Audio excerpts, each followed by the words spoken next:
One of the questions we get asked the most is, how do you control the weeds? Do you mow or crush the weeds in the vegetative covers?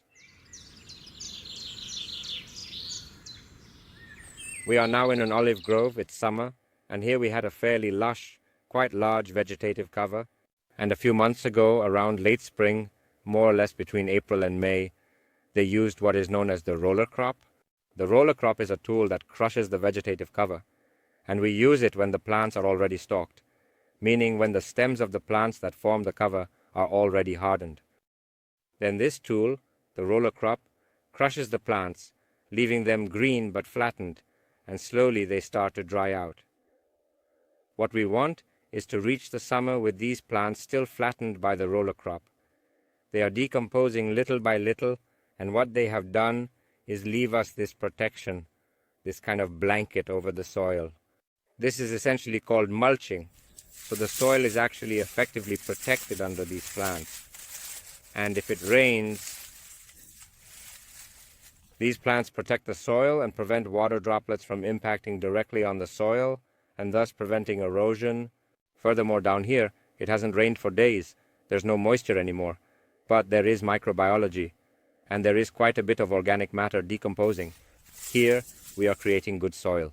And we are creating this good soil in this olive grove thanks to having used the roller crop tool in late spring.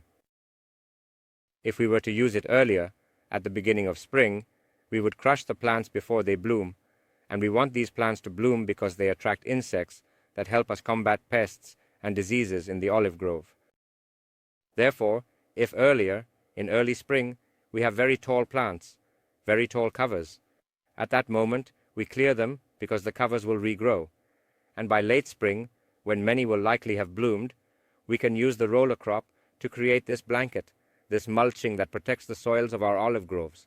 We practice this with all woody crops, in our case at Canfont, with olive trees, vineyards, and almond trees, such as.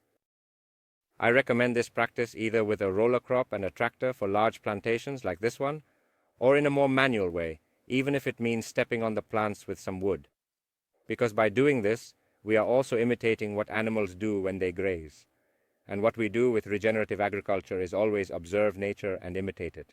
When animals graze, and they do so together in a herd, they eat many plants, but those they don't eat, they trample with their feet, creating the same effect that mulching generates in the summer.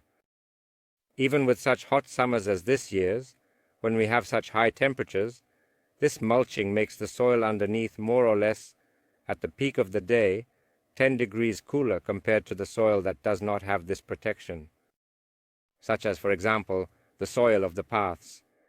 Here we are in a passage area for vehicles, which is why there is no mulching effect here. Comparing one soil with the other, we realize that there is about a 10-degree temperature difference.